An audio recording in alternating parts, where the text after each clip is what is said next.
So it's candy? Why? What's this, Joe? It's now and later. Oh, what's now and later? Just a commercial. We're doing a candy commercial. Okay. It's good for you. Only 100 calories per serving.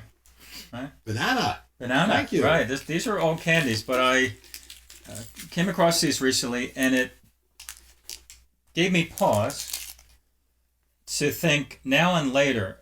Isn't that like playing gifts, where so many board members, leadership, organizations think about plan giving as either an either we're going to get cash now. We need cash now. Why would we wait for cash later? It's like an either or as opposed to no, you can have cash now and later. Which I think is the right way to think about this. Is it's not either or. It is cash now. Yeah. And later. Right. So there are some planned gifts that right out of the gate provide cash now and later. Right. Like appreciated stock. Absolutely. If you want to call that a planned gift. That is a planned gift. Right.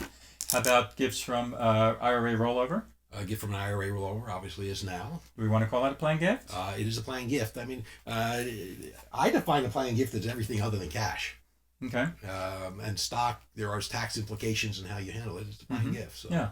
And love the stat that, and there's different percentages, but 85 to 90% of donors' wealth is in their assets, not from their income or in their bank account or checkbook. So we get to leverage their assets basically to help with our missions. And why are we ignoring 85 to 90% of what donors are able to give? Because I need cash now. Right? I need cash now. My president has told me over and over again. I'm just got in trouble with my president. I need cash now. Not true. John, please forgive me. So what else? What other types of gifts? CGAs? I mean, they provide shadow gift annuities for the donor. It provides cash income stream for the donor, but keep in mind the cash comes into the organization today. Depending on what state you live in and your reserve policies, it's actually going into your endowment. You can count that as part of your endowment from accounting purposes. Mm-hmm. And although I would reserve those funds, and some states require you to reserve those funds and invest them separately, when you're looking at your balance sheet, it's cash today, and it counts. And it counts that if your organization is going out to borrow funds or do some other things like that, it's sitting on your asset. Yes, it has a certain amount of liability, but it counts today. Yes.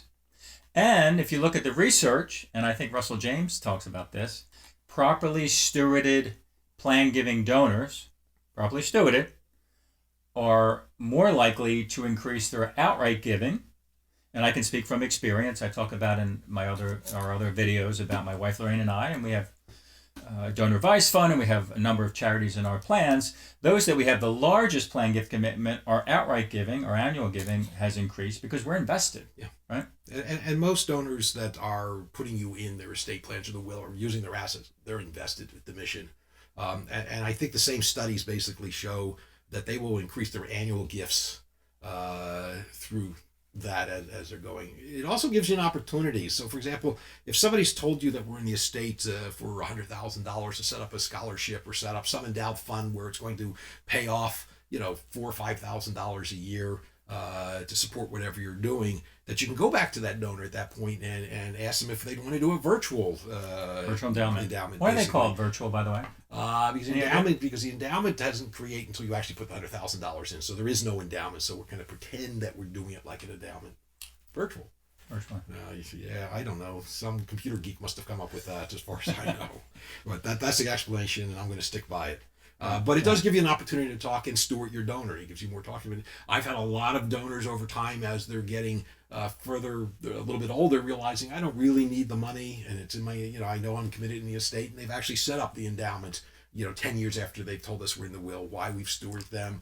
We've shown them what the effect could be of, the use of the funds, and they're willing to do that.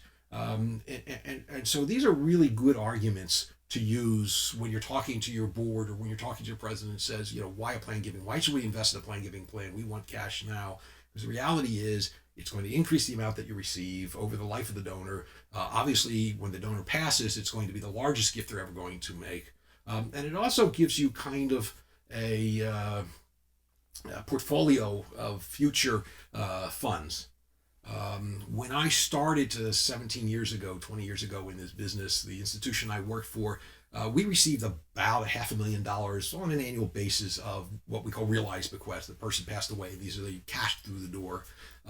So for the last 20 years, we've invested heavily, more in the last 10 years, in a plan giving program. And I can count on about $5 million of cash every year now, of funds to the door from realized estates or trust or some other, CGAs that have matured, et cetera. And that number keeps creeping up.